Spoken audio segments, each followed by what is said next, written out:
Hello dear students, welcome to Kotla classes. आज के इस वीडियो में अपन इनकम टैक्स स्टार्ट करेंगे। इनकम टैक्स की क्लास आज से शुरू होगी, वीडियो सीरीज शुरू होगी बच्चों।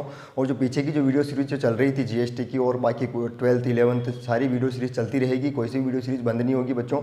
लेकिन आज से अपन एक न्यू वीडियो सीरीज लॉन्च कर रहे हैं इनकम टैक्स के ऊपर। आज से अपन आगे 8-10-12 वीडियो अपन इनकम टैक्स पे ही पढ़ेंगे और इनकम टैक्स के बारे में विस्तार से जानेंगे। तो चलिए फिर आज की क्लास को जल्दी से शुरू करते हैं। देखिए, मैंने इनकम टैक्स पढ़ने से पहले मैं बच्चों आपको ये बताऊंगा कि टैक्स होता क्या है, टैक्स कितने प्रकार का होता है। वैसे मैंने पहले भी आपको बताया था जीएसटी की वीडियो में, लेकिन अगर आपने वो नहीं देखा तो 2 मिनट लगेंगे। अपन पहले देख लेते हैं टैक्स क्या है, टैक्स कितने प्रकार का होता है, और उसके जस्ट बाद अपन इनकम टैक्स शुरू करते हैं।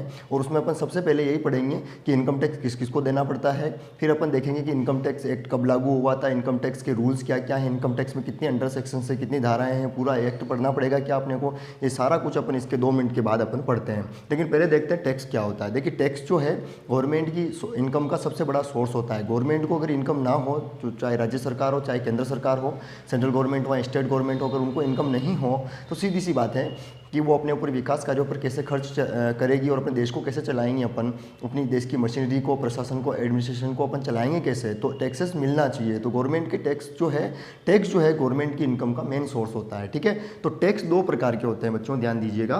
टैक्स जो है 2 प्रकार के हैं, डायरेक्ट टैक्स और इनडायरेक्ट टैक्स।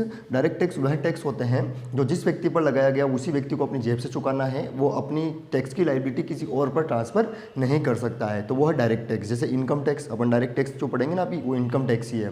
इनकम टैक्स हो सकता है, कॉर्पोरेट टैक्स है, आपके प्रॉपर्टी टैक्स है, लेकिन सबसे बड़ा टैक्स जो होता है डायरेक्ट टैक्स में वो इनकम टैक्स होता है, जिसके बारे में भी अपन पढ़ेंगे। और उसके बाद दूसरे नंबर पे आता है इनडायरेक्ट टैक्स। इनडायरेक्ट टैक्स वह टैक्स होता है जो जिस व्यक्ति पर लगाया गया वो तो चुकाएगा, लेकिन वह अपने टैक्स का भार किसी और पर ट्रांसफर कर देता है, जो अपन पढ़ते हैं जीएसटी। सबसे बड़ा मेन टैक्स होता है इनडायरेक्ट टैक्स, वो जीएसटी होता है। कस्टम ड्यूटी और भी बहुत सारे टैक्सेस हैं, लेकिन जीएसटी इसमें सबसे बड़ा टैक्स है, जिसके वीडियो मैंने बनाए।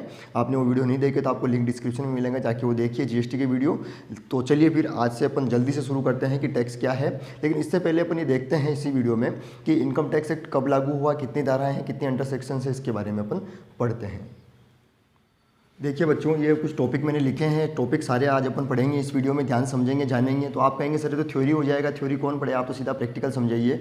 सभी के दिमाग में यही होता है कि भाई इनकम टैक्स लगता कैसे है, क्या है क्या नहीं, वो बताइए। लेकिन देखिए, अगर आप सीधा वहाँ चलेंगे, इनकम टैक्स कैसे लगता है, किसको कितना इनकम टैक्स देना है, इंसान को कितना देना होगा, कंपनियों को कितना देना होगा, फर्में कितना टैक्स देती है, अगर आप ये जानना चाहेंगे तो वहाँ बार बार मैं कहूँगा कि टैक्स पेयर को कर निर्धारण वर्ष देखिए, उसका वित्त वर्ष देखिए, प्रीवियस ईयर देखिए, उसका असेसमेंट ईयर ये है, वो इनकम टैक्स एक्ट ये है। तो आप समझ ही नहीं पाएंगे सर आप बोल क्या रहे हैं। तो सीधी सी बात है, सारे टॉपिक अपन पढ़ेंगे ना, तो टॉपिक अपने आगे प्रैक्टिकल क्वेश्चंस में, और जब अपन इनकम टैक्स पढ़ेंगे तो अपने उस प्रैक्टिकल में ये बहुत काम आएगा। तो टॉपिक थ्योरी नहीं है, आपकी प्रैक्टिकल में काम आने वाली चीज़ें हैं। तो ध्यान से पढ़िएगा, समझिएगा, क्योंकि जब आप आगे बढ़ेंगे तो आपका काम काफ़ी आसान हो जाएगा। तो सबसे पहले अपन देखते हैं कि कर निर्धारण वर्ष क्या होता है, असेसमेंट ईयर क्या है। बार बार ये आपके टॉपिक आएगा दिमाग में, क्वेश्चन में भी आएगा। तो असेसमेंट ईयर को ध्यान से समझ लीजिएगा। देखिए, होता क्या है कि इनकम टैक्स में आप सभी जानते हैं कि अपना जो फाइनेंशियल ईयर होता है वो 1 अप्रैल से शुरू होता है। आप सभी को पता है 1 अप्रैल शुरू होता है और अगले साल 31 मार्च को खत्म हो जाता है। जैसे अपना न्यू ईयर जो होता है ना, हैप्पी न्यू ईयर आप सभी कहते हैं, ठीक है, कैलेंडर ईयर जिसको बोलते हैं। जो कैलेंडर तो है 1 जनवरी को शुरू होता है, 31 दिसंबर को खत्म हो जाता है। लेकिन जितना भी फाइनेंस सेक्टर है, जितनी भी कंपनियां हैं, जितने भी इनकम टैक्स के रूल है, गवर्नमेंट का बजट है, आपके बैंकिंग सेक्टर है, सब 1 अप्रैल से अपना न्यू ईयर मानते हैं। सीधी सी बात है, 1 अप्रैल से अपना उनका न्यू ईयर शुरू होता है और 31 मार्च को अगले साल खत्म हो जाता है, जिसको अपन फाइनेंशियल ईयर भी बोलते हैं। तो होता क्या है कि अपन क्या करते हैं, सीधी सी बात है कि इस साल जो इनकम कमाई ने अपन ने, ध्यान दीजिएगा, इस साल जो आपने इनकम कमाई वो इस साल आप टैक्स नहीं देंगे, इस इनकम का आप अगले साल टैक्स देंगे, सीधी सी बात है।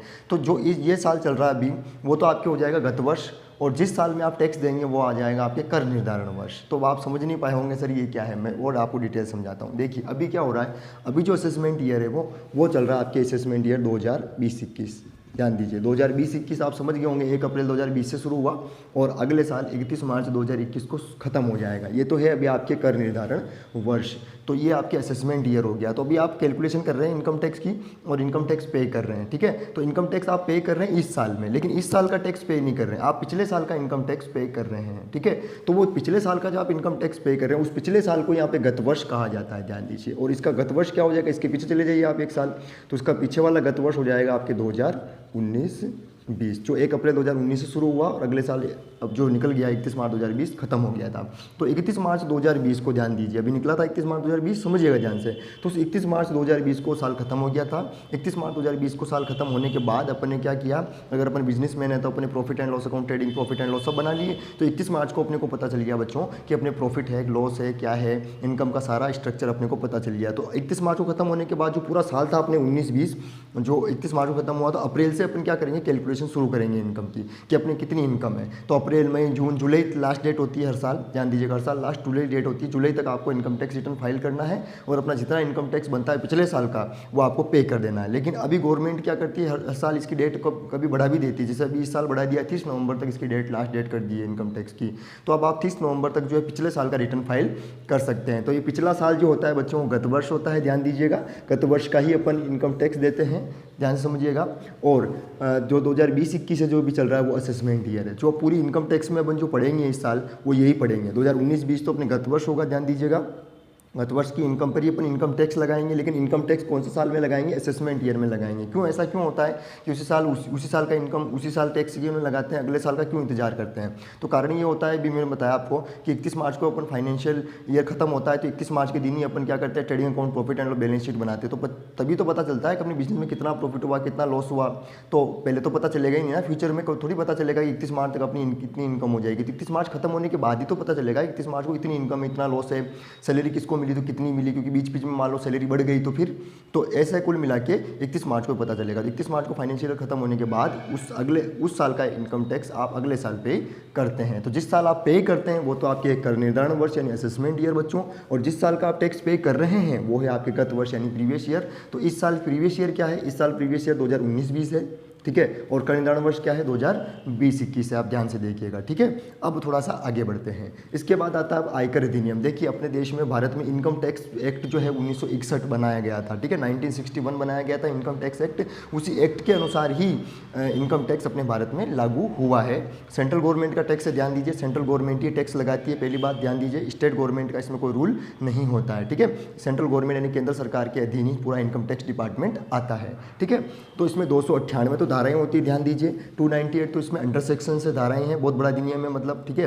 298 तो अंडर सेक्शन होती है, धाराएं होती है। 14 अनुसूचियां, यानी अनुसूचियों का मतलब होता है लेसन, यानी अलग अलग लेसन बना रखे हैं। तो 14 तो अलग अलग लेसन बना रखे हैं, उसमें 298 लगभग धाराएं हैं अंडर सेक्शन से, जिनको अपन पूरी इनकम टैक्स की बुक में पढ़ेंगे, ठीक है। तो ध्यान दीजिए 1961 इनकम टैक्स है, आपके इनकम टैक्स एक्ट है, लेकिन इनकम टैक्स एक्ट 1961 है। 1961 में इसको पारित कर दिया गया था संसद में, लेकिन अपने देश में 1 अप्रैल 1962 से इसको लागू किया गया था पूरे भारत में। ध्यान दीजिएगा, ये इनकम टैक्स एक्ट 1961 जो है वो अपने भारत में, अपने इंडिया में 1 अप्रैल 1962 से पूरे देश में लागू कर दिया गया था, ठीक है। अब थोड़ा आगे बढ़ते हैं बच्चों। आयकर नियम 1962 क्या है, देखिए था क्या कि इनकम टैक्स तो गवर्नमेंट ने बना दिया था, लेकिन इसमें बहुत सारी धाराएं, छोटी मोटी उपधाराएं, कुछ नियम, रूल्स, रेगुलेशंस और बहुत सारे थे, तो इन्होंने इसमें नहीं लिखे। और इनकम टैक्स के जो छोटे बड़े रूल्स थे, जो काफ़ी छोटे छोटे रूल्स हैं, काफ़ी छोटे बड़े नियम हैं, तो नियमों को लिखने के लिए ही गवर्नमेंट ने एक नियम बनाया, उसका नाम ही ये रखा आयकर नियम 1962, इनकम टैक्स रूल्स 1962। और रूल्स के अंतर्गत छोटे बड़े रूल्स लिखे गए हैं इनकम टैक्स एक्ट के, ठीक है। तो इनकम टैक्स एक्ट के रूल्स जो हैं वो इनकम टैक्स रूल्स 1962 में लिखे गए हैं, ठीक है।